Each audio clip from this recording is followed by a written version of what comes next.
오늘은 사순절 넷째 주일입니다. 사순절이 깊어지고 주님의 십자가 고난이 다가올수록 우리의 신앙과 믿음이 더 간절해져 가고 있습니다. 이 사순절에 예수님의 십자가를 묵상하는 것은 그 십자가가 우리를 위한 십자가이기 때문입니다. 나를 위한 십자가이기 때문에 십자가가 묵상되어지는 것입니다. 예수님의 십자가는 나 같은 죄인을 살리고자 하시는 몸부림이었죠. 그래서 예수님의 십자가는 나 같은 죄인을 구원하는 증표이기 때문에 우리는 그 십자가 앞에서 더욱 간절해지는 것입니다. 십자가와 관련해서 이 요한복음은 마태, 마가, 누가복음에서 언급하지 않는 특별한 말씀이 있습니다. 그것은 예수님이 십자가를 지신 예수님이 우리에게 어떤 분인가라고 하는 것을 소개하는 부분입니다. 예수님이 병든 자도 고치고 소경도 눈뜨게 하시고 걸을 수 없는 자를 걷게 하시고 불치의 병도 예수님 만나면 깨끗하게 됐습니다. 문둥병도 혈루병도 다 나았습니다. 심지어는 죽은 자도 살리시는 예수님이십니다. 이렇게 많은 능력과 권능을 행하신 예수님, 그분이 과연 누구인가? 궁금점에 대하여 요한복음에서만 나는 무엇이다, 이런 대답을 하십니다. 그렇다면 오늘 말씀에서 예수님은 우리에게 어떤 분으로 오셨다고 말씀하시는가? 우리 함께 24절을 다시 한번 읽습니다. 시작. 내가 진실로 너희에게 이르노니 한 알의 밀이 땅에 떨어져 죽으면 많은 열매를 맺느니라. 아멘. 예수님이 우리에게 한 알의 밀알로 오셨다는 것입니다. 한 알의 밀알이 어떤 의미를 갖고 있는지 오늘 말씀을 통해서 예수님 당신 자신을 비유하는 것입니다. 예수님 당시에 이스라엘 백성들은 빵을 주식으로 먹었습니다. 그래서 그들은 밀 농사를 많이 지었습니다.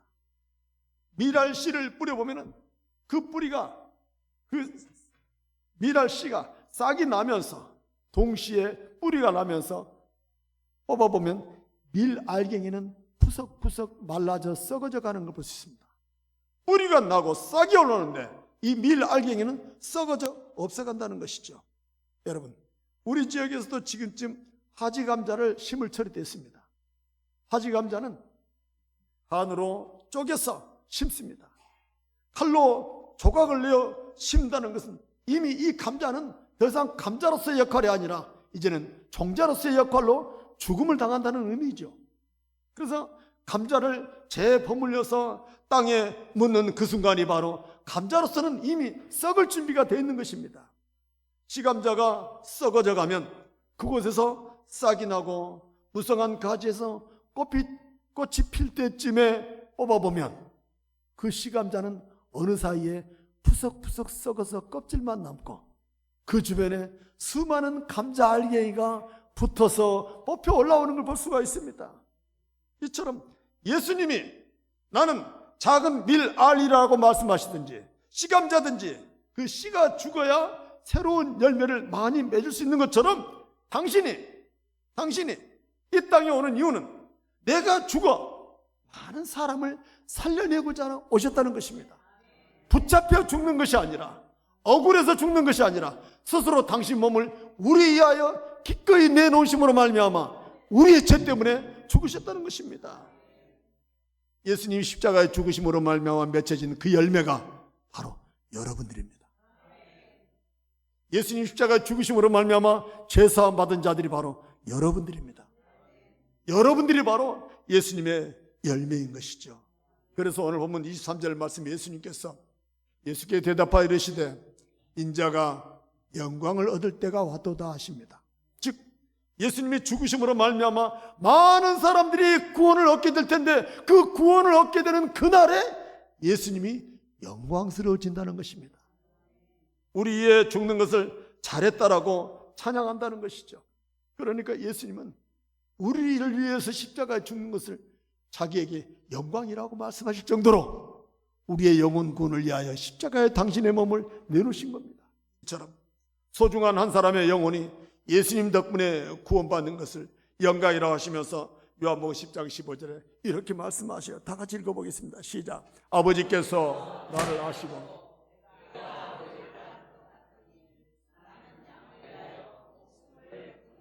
아멘. 그렇습니다. 예수님은 양을 위하여 목숨을 버리겠다 하십니다. 즉 붙잡혀 죽는 것도 아니요 스스로 내놓으셨던 것입니다. 우리의 당신의 목숨을 내놓으신 거예요. 우리를 죄에서 건져내려고 당신이 우리의 죄를 짊어지고 대신 죽으셨다는 것입니다.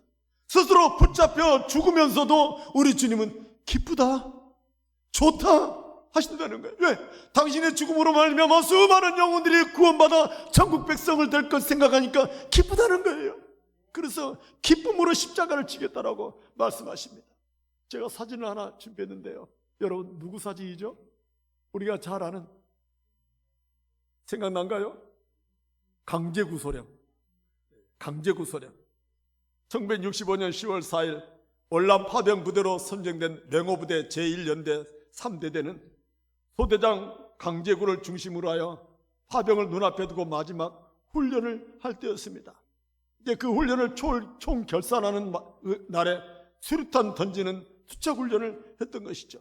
그때 이등병 박예천이 수류탄 투척을 위해 안전핀을 뽑고 손을 뒤로 젖히는 순간 수류탄이 손에서 떨어져 나가버립니다. 그리고 그 수류탄이 이 종대원들이 모여있는 곳에 떨어져 버리고 말았습니다. 순간 강제구 대인은 이 길을 직감하고 땅에 떨어진 수류탄 위로 자기 몸을 덮치는 그 순간 터져버렸습니다. 쾅하는 소리와 함께 수류탄이 터졌고 주위에 있는 5명만 부상을 입었을 뿐 나머지 부하들은 모두 목숨을 구한 것입니다. 수많은 부하의 생명을 구하고 대신 죽었다는 것이죠. 저는 이 사진을 여러분에게 보여드리면서 예수님이 우리를 살리고자 당신의 몸을 십자가에 내놓으셨다는 것입니다. 내가 죽어 너를 살릴 수 있다면 기꺼이 희생하겠다라고 하는 강제구 소령처럼 예수님은 우리 죄 때문에 죽으신 거예요. 우리를 죄에서 살리려고 친히 죄인이 되어 십자가에 죽으신 것입니다. 여러분, 사람들이 많이 살아갑니다. 그러나 어떤 사람의 삶은 부끄러운 삶일 수도 있고 어떤 사람의 삶은 영광스러운 삶일 수도 있습니다. 예수님은 스스로의 죽음의 길을 걸어가면서 이것이 인자의 영광이라고 말씀하십니다. 바로 우리를 살리시는 죽음이기 때문에, 온 인류를 죄에서 해방시키시는 죽음이기 때문에 인자의 죽음이 영광이라고 말씀하시는 거예요. 그 고통과 수치와 멸시의 십자가가 주님께는 영광이었던 것입니다. 이것이 바로 우리 한 영혼 한 영혼을 사랑하시는 주님의 뜨거운 사랑일 줄 믿습니다. 예수님의 죽음을 예언했던 이사야 선자는 이사야 53장 5절에 이렇게 말합니다. 그가 찔림은 우리의 허물 때문이요 그가 상함은 우리의 죄악 때문이라. 그가 징계를 받음으로 우리가 평화를 누리고 그가 채찍에 맞음으로 우리가 나음을 입었도다 말씀하십니다. 즉 예수님이 가시못에 찔리고 창으로 찔렸던 모든 것은 우리의 허물 때문이라는 거예요. 온몸이 찢기고 상하신 것이 우리의 죄악 때문이라는 것입니다. 죄인인 우리가 징계를 받아야 하는데 예수님이 대신 징계를 받으심으로 우리가 평화를 누렸다는 거예요. 예수님의 채찍에 맞음으로 온몸이 찢어진 것은 우리의 병든 몸을 고치고자 함이라는 거예요. 즉 예수님의 모든 것은 오직 우리를 위하여 그렇게 당하신 거예요. 그래서 온 세상 사람들의 죄를 위하여 대신 죽으신 죽으심이 바로 십자가였던 것입니다. 십자가에 매달려 죽어가면서 조롱하며 비방하는 자들을 예수님이 용서하십니다. 아버지여, 저들을 용서하소서. 저들은 자기 하는 것을 알지 못합니다 라고 우리를 위하여 용서 기도를 합니다. 이 말씀은 아버지여, 저들이 모르고 저러는 것이니 용서하소서.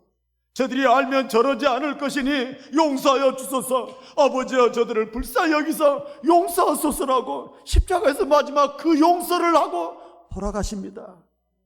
여러분, 십자가를 주고 죽어가면서 우리를 살리려고 용서하신 것입니다. 용서받아야 자유롭게 되는 것처럼 죽어가는 그 순간까지도 우리를 용서해 주어야 우리가 비로소 자유하게 되기 때문에, 우리가 비로소 살아나기 때문에 주님이 십자가에서 용서해 주신 것입니다. 이처럼 십자가에서 기도하신 예수님의 사랑은 완전한 사랑이었죠. 이 사랑을 보여주시면서 요한복음 15장 25절 26절에 예수님께서 이렇게 말씀하셔요. 예수께서 이르시되 나는 부활이요 생명이니 나를 믿는 자는 죽어도 살겠고 무릇 살아서 나를 믿는 자는 영원히 죽지 아니하리니 이것을 내가 믿느냐 하십니다. 이것을 내가 믿느냐는 거예요. 여러분, 이것이 뭡니까? 이것을 믿느냐 하셨는데 그것이 뭐예요? 나에게 미랄 생명이 있어. 그 미랄 생명이 네 안에도 있는 것을 믿느냐는 거예요. 내가 죽지 않고 영원히 사는 것처럼 너도 영원히 살 것을 믿느냐는 거예요. 이것이 너 안에 있는 것을 믿느냐는 거예요. 그럼 여러분, 우리가 하나님의 자녀가 되었다는 것은 예수님처럼 우리 안에 부활 생명이 있음을 믿으시길 원합니다. 예수님처럼 죽지 않고 영원히 살게 될 것을 믿는 자에게 예수 생명이 있는 거예요. 이 예수 생명으로 하여금 세상 앞에서 두려워하지 않냐고 담대하게 살게 할 줄 믿습니다. 스데반 집사는 이 예수의 생명을 가진 사람이었어요. 스데반 집사는 예루살렘 교회 7 집사 중에 한 사람입니다. 스데반 집사가 은혜와 성령이 충만하여 예루살렘 공회원들 앞에서 예수님을 증거했습니다. 그때 모든 사람들이 군중들을 비롯해서 일제히 스데반을 향하여 돌을 던져 치는데 스데반의 얼굴이 천사의 얼굴과 같다는 것입니다. 돌에 맞아 죽어가던 스데반 집사가 이런 기도를 합니다. 무릎을 꿇고 크게 불러 이르되 주여 이 죄를 그들에게 돌리지 마옵소서 하고 자니라. 돌에 맞아 죽어가면서도 주여 이 죄를 저들에게 돌리지 마옵소서. 이 기도는 십자가에서 용서하신 예수님의 기도와 같다는 거예요. 스데반 안에는 예수님의 생명이 있기 때문에 그 생명을 가지고 자신을 향하여 돌을 던지는 사람들을 용서했던 것입니다. 스데반 집사가 한날에 미랄되어 죽어가면서 용서를 외쳤던 것입니다. 스데반을 죽이는데 결정을 했던 사울이 회개를 하게 됩니다. 회개한 사울이 바울이 되어 복음을 로마에까지 전하게 된 것이죠. 스데반의 죽으니 바울이라고 하는 위대한 열매가 만들어진 것입니다. 그래서 스데반의 용서를 받은 사도 바울이 이렇게 고백합니다. 고린도 4장 10절에 우리가 항상 예수의 죽음을 몸에 짊어지면 예수의 생명이 또한 우리 몸에 나타나게 하려 하리라. 아멘. 예수의 생명이 스데반에게 있었고 스데반에게 있었던 예수의 생명이 이제 내 안에 있다는 것입니다. 우리는 예수님의 죽음으로 말미암아 우리 안에 예수 생명이 있음을 믿으시기를 원합니다. 우리는 죽음의 자리에서 천국의 소망을 가지기 때문에 죽음이 두렵지 않습니다. 예수님을 믿는 우리들에게는 천국의 소망이 있기 때문에 죽음이 두렵지 않아요. 그래서 우리는 예수 생명을 가지기 때문에 죽어도 산다는 믿음을 가지고 살아가는 것입니다. 이 예수 생명이 담긴 보배로운 그릇이라고 사도 바울은 고린도 4장 7절에 우리가 이 보배를 질그릇에 가졌으니 이는 심히 큰 능력이 하나님께 있음을 알게 하려 함이라. 아멘. 이 보배, 예수 생명의 보배를 어디에 가졌다고요? 질그릇. 질그릇이 뭐예요? 질그릇이 뭐예요, 여러분? 건들기만 하면 깨져버릴 수밖에 없는 우리의 연약한 몸과 마음을 의미하지 않습니까? 이 깨질 수밖에 없는 질그릇 속에 예수의 생명을 주셨는데 이 보배가 바로 내게 심히 큰 능력이 있다는 것입니다. 이 보배가 능력이라는 거예요. 예수 생명이 보배라는 거예요. 이 보배되는 능력이 사도 바울에게 어떻게 나타나는지 고린도 4장 8절에 우리가 사방으로 우겨쌈을 당하여도 쌓이지 아니할 거라는 것입니다. 세상을 살아가면서 사방으로 우겨쌈을 당하는 일들이 얼마나 많습니까? 사면초가에 놓이듯이 절망하고 좌절할 때가 얼마나 많습니까? 내 삶이 이대로 끝나는가 싶을 때가 얼마나 많아요. 이렇게 사방으로 우겨싸는 쌓임을 당할지라도 우리가 결탄코 쌓이지 않냐는 것은 예수 생명이 우리 안에 있기 때문인 것입니다. 거짓과 모함으로 비방을 당할 때에 결코 우리가 그 비방으로 인하여 망하지 아니한다는 것입니다. 뿐만 아니라 고린도 4장 9절 말씀에 사도 바울은 박해를 받아도 버림받지 아니할까라고 말씀합니다. 박해, 핍박을 받아도 하나님이 우리를 버리지 않는다는 것입니다. 박해를 받을수록 더욱 큰 믿음으로 반드시 승리하게 될 거라고 말씀합니다. 이게 바로 믿는 자의 힘이요 믿는 자의 능력이 되는 것입니다. 제가 이번 주에 아주 소중한 사람을 만났어요. 나이 90대신 할머니 권사님이 부산에서 나를 보고 싶다고 찾아왔어요. 물론 자녀들과 함께 왔죠. 이 90대신 권사님은 이흥순 권사님인데 치매로 깜빡깜빡 하신다고 이제 하늘나라 가시기 전에 자녀들과 함께 마지막 여행을 왔어요. 2박 3일로. 저는 처음 신앙생활하던 그 교회 권사님이 바로 이흥순 권사님입니다. 저를 만나더니 치매는 어디 가버리고 우리 가족을 다 알아요. 다 알아요. 잘 있느냐고 다 물어요. 그 이흥순 권사님은 제가 처음 신앙생활할 때 믿음의 담대함을 주신 분이십니다. 그분은 늘 할 수 있습니다. 주님이 우리와 함께 하니 못할 것이 없습니다. 늘 담대함과 자신감을 심어주던 그런 권사님이십니다. 그분은 모진 박해를 견디면서 신앙생활했던 분입니다. 그분이 박씨 집안의 며느리가 돼가지고 예수쟁이가 되었다고 얼마나 핍박하는지 모릅니다. 그 시큰 아버지가 이 옛날 갓 쓰잖아요. 갓 쓰고 하얀 도포를 입고 여자 신발처럼 콧뱅이 신발을 신고 지팡이를 들고 다니는 분이 있어요. 그분이 이 며느리가 교회 가는 날이면 여지없이 나와서 지팡이로 두들겨 팹니다. 그리고 한 번은 머리끄댕이를 잡고 그 길가에 꼬랑으로 갔다가 밀어버렸어요. 온몸이 진흙탕이 돼가지고 그래도 씻고 다시 옷을 입고 울면서 교회 왔다는 거예요. 그리고 그 마을에서 구역 예배를 드리려 치면 주먹만한 돌이 방문으로 뚫고 들어옵니다. 동네 청년들을 시켜가지고 그렇게 하라는 거예요. 그렇게 핍박을 받던 그 권사님이 이제 마지막 나를 보고 싶다고 온 거예요. 제가 너무너무 감동을 해가지고 그 권사님의 두 손을 제 볼에다가 막 비면서 권사님 이제 천국에서 다시 만나자고 약속했습니다. 그리고 헤어졌어요. 여러분, 박해와 핍박 속에서도 조금도 굴하지 않고 예수 생명을 외치며 신앙생활하던 그분들의 신앙에 의하여 저도 예수 생명으로 담대합니다. 저는 세상 사는 게 겁이 없어요. 무엇인지 할 수 있다는 자신감이 있어요. 단언컨대 예수 생명을 가진 우리들이 어떤 핍박과 환난과 고통을 당할지라도 결코 거꾸로 때림을 당하거나 망하지 않습니다. 예수 생명으로 충만한 사람은 사방으로 우겨쌈을 당하여도 낙심하지 않아요. 도리어 우리에 계신 예수 생명으로 나도 살고 너도 살고 모든 사람이 함께 살아내는 역사를 만들어내는 것입니다. 여러분, 이게 바로 예수 생명의 역사요, 살리는 역사입니다. 하나님의 미랄의 생명이 많은 열매를 맺는 것처럼 예수님을 말미암아 우리 모두 함께 더불어 살아나고 살려내는 것입니다. 예수를 믿지만 세상을 살아갈 능력도 없고 예수를 믿지만 늘 절망하는 사람들이 얼마나 많습니까? 예수를 믿다고 세상으로 돌아가 버린 자들도 예수의 생명을 싹두지 못해서 그러는 것입니다. 예수 생명을 가진 자만이 예수 생명으로 다른 사람을 살리게 될 줄 믿습니다. 저는 종종 이런 말을 듣습니다. 목사님 설교를 듣고 나면 자신감이 생겨요. 목사님 설교를 듣고 나면 나도 힘이 납니다. 그런 말을 들어요. 제가 여러분들을 힘이 나게 하고 제가 여러분들을 자신감을 부어준 거 아닙니다.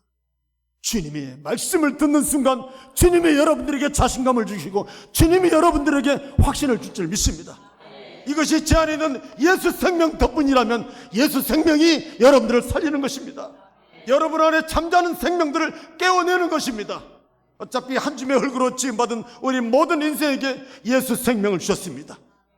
그런데 그 예수 생명이 죄로 인하여 눌려버렸고 죄로 인하여 덮여버렸고 죄로 인하여 추하게 됐지만 예수 생명으로 말미암아 그 죄의 껍데기를 벗겨줄 때에 살아나는 거예요.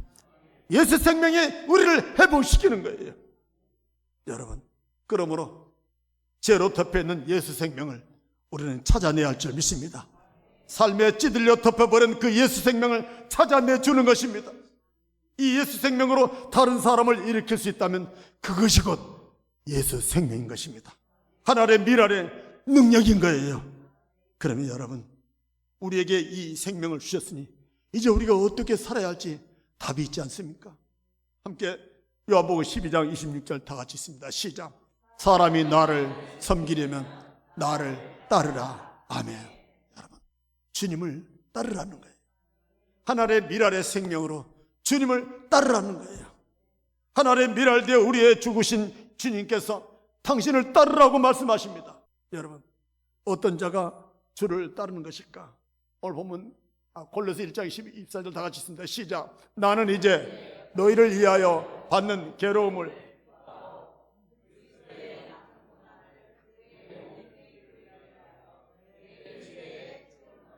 아멘. 그렇습니다.